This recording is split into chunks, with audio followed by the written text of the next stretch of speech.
there are two books right now promoting the idea that either empathy is a sin or there's a kind of empathy that is a sin. Joe Rigney's book is called The Sin of Empathy. So I'm just going to give you the marketing description, which is a good way to say in a nutshell, elevator pitch. What's the argument? Elevator pitch. The so-called virtue of empathy, that's interesting, that he starts out in the marketing material by questioning whether empathy is a virtue or a vice. The so-called virtue of empathy is the greatest rhetorical tool of manipulation in the 21st century. So feeling for others is the number one way that we can manipulate people in the 21st century. Because love is a real virtue, real virtue, empathy's power is imposing as selfless care for victims. Okay, empathy is posing in kind of looking like love, but it's not. Okay. When you reject the sin of empathy, you reject the manipulation of the media, the manipulation of family and friends, and most importantly, the manipulation of your own heart. You have to steel yourself against feeling too much for others. And this is where it gets kind of interesting. This is a big quote. We must get out from under the progressive gaze. I'm not exactly sure what that means, but it's that G-A-Z? G-A-Z. Just making sure, because that could go progressive gaze. Yeah. We must get out from under the progressive gaze. Don't pare down the sharp edges of the truth in order to cater to progressive sensibilities. Instead, assume the center, which I assume means the center of the truth, not the political center, which they wouldn't be big fans of. Assume the center. Speak boldly, clearly, courageously, with no muttering or mincing of words. Refuse to be embarrassed by anything the Bible says. Except what it says about empathy. There aren't any lines directly about empathy. It depends on how you define it. I totally disagree with that. Okay. So that's so the sin of empathy from Joe Rigney. It sounds like he's building a book or an apologetic for why it's important to judge other people. Or maybe, to put it more kindly, an argument for why tough love is the true love. The other book is called Toxic Empathy by Allie Beth Stuckey. It came out after Joe Rigney had started talking about the sin of empathy, but before his own book came out. So she beat him to the punch, but I think was influenced by him. So, Caitlin, hang on. Her marketing materials say toxic empathy, how progressives exploit Christian compassion. So we have compassion, which is a good thing, and they try to get in and make it empathy and toxic so that we do things we wouldn't otherwise do. Allie Beth Stuckey explores the 5 most heated issues through which toxic empathy is deployed. Sky, I can't. Would you venture to guess what might be any of the 5? Let's play the feud. Come on down, play the feud. It's Family Feud for, I don't know if you watch television. Yeah. Wait, the audience is surveyed. 5 top answers. What are the most heated issues through which toxic empathy is deployed? Immigration. Ding. Abortion. Ding. Sexuality. Ding. What would be the last 2? Taxes? Oh, I get 3. Well, there's kind of 2 sexuality ones. Yeah, there are 2. There's 2 sexualities. So the transgender. Gender. Okay. Ding! So, and then there's one more. Yes, one more. Think. You wrote a book about it? Justice. Social justice. Ding! Yeah. You got all 5. Okay. Those are the issues that we're concerned about. And on those issues, the left is trying to appeal to Christian compassion to get us to change our positions, even if we're not changing our positions. We've always been pro-immigrant still. Okay. So if I'm hearing what they're marketing these books based on and what your analysis of the books is, Caitlin, is this a case of just poorly identifying the problem? Yes. Because I would agree you can be emotionally manipulated into positions in the name of compassion or empathy or love or whatever that actually hurt people. It's like when helping hurts, for example. You're motivated to want to help somebody, but you actually enable self-destructive behavior, whatever. So no doubt about it. But by labeling it as empathy being the problem, are they misidentifying the real problem here, which then creates a secondary problem, which is now anyone who shows empathy to empathize with anyone. It's social justice. It's woke. It's DEI. If you care, you're not a Christian. If you care, you're doing it wrong. Right. And you've been taken by the left. So what should it be called, Caitlin? What should it be called, Caitlin? What is the problem they're identifying, and how would you identify it? What would you call it? I would call it not loving people biblically. I think that I would say they both have identified a wrong shortcut. It's a tactic to get people to not actually think thoroughly about a policy issue and just say, if you're this kind of person, you should vote this way. You should support these policies. The other underlying dynamic in these that's pretty explicit, at least in Ali Bestecki's book, is the contrast is not just between empathy and kind of tough love, though that's part of the contrast. The other contrast is just emotion in general versus facts and data. And there's a misunderstanding here in two ways, in a few ways maybe, but the two that I am concerned about. One, the idea that it's just on the left, which is pretty explicit in the book, to Phil's point about what all the chapters are about.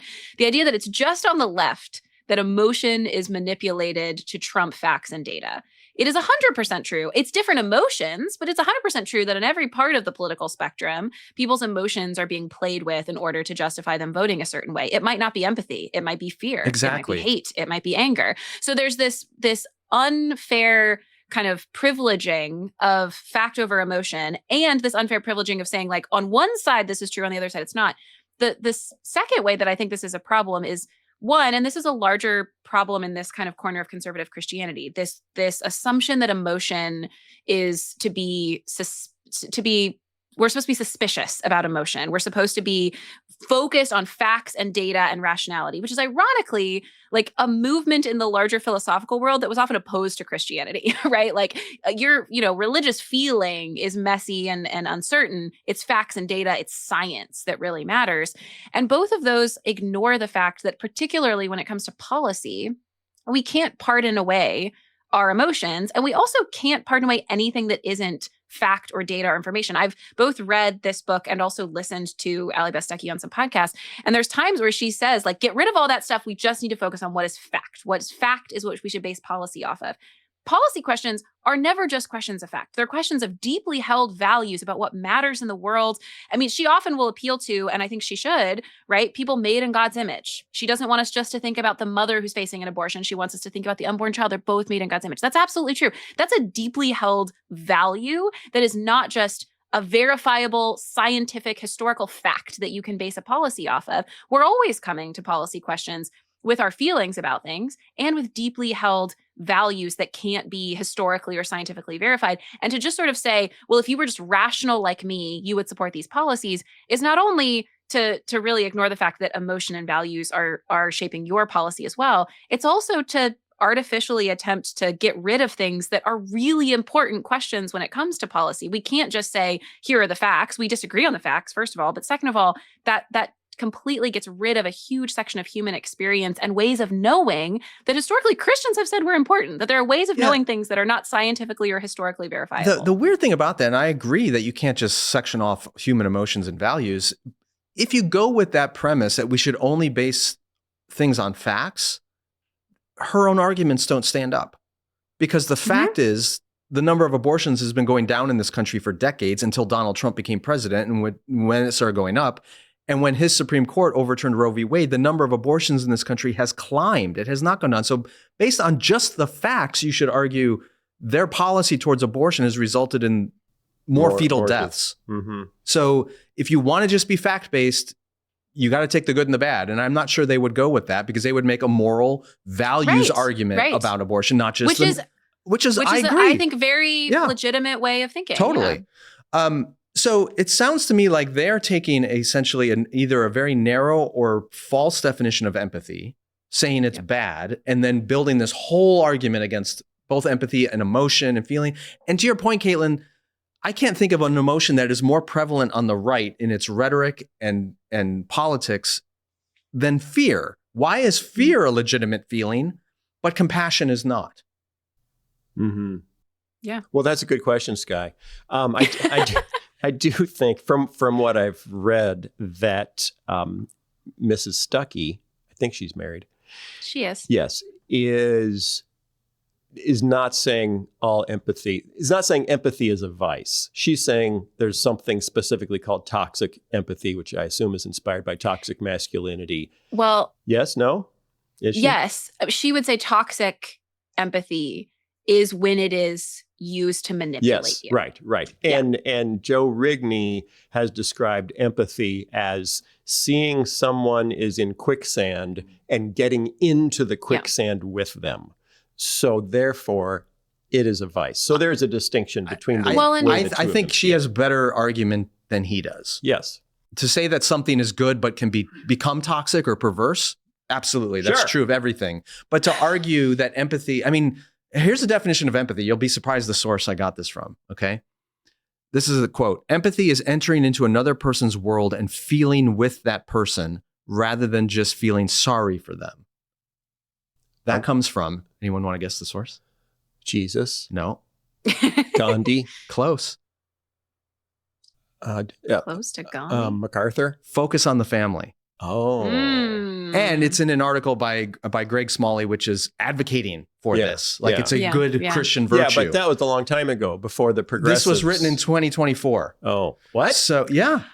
So the idea, though, that empathy, I mean, here's my problem with this whole, I hate the labeling of calling it a sin, because I don't think you can have the gospel without empathy. I don't think you can have Christianity without, you can't have penal substitutionary atonement without empathy. Right. Jesus entered in. Empathy is generally described as the ability to take on another person's perspective, to understand, feel, and possibly share and respond to their experience. Jesus came and dwelt among us, taking on flesh. He tabernacled among us, to use the Message translation. He came and moved into the neighborhood so that he could share in our humanity and share in our sufferings, and he bore our sins on the cross. That is all empathy. But he didn't join us in our sin. No, he joined us in the consequences of our sin, though. Yeah. That's the point. But if I define empathy as joining me in my bad behavior, it's not, or declaring that's the false definition. Or declaring my bad behavior good because you feel sorry for me. Also a false definition. Yeah. It's here's the analogy. Okay. If you have a little child and that child is an idiot, like most children are, no offense, Caitlin, to the love of children. I love your tender use of language. I know. And you say to that child, hey, don't touch that hot stove. Yeah. And then that child touches that hot stove and screams out in pain. You have a couple different options of how to respond in that moment. One would just be going, I am not going to join you in that quicksand and share in your pain and embrace you and care about you in that pain, because that would be in some way endorsing your bad behavior, which is cruel and sadistic. Yeah. The right way to respond is to go hug that child, embrace that child, maybe even feel the child's pain and cry for them, care for their wound.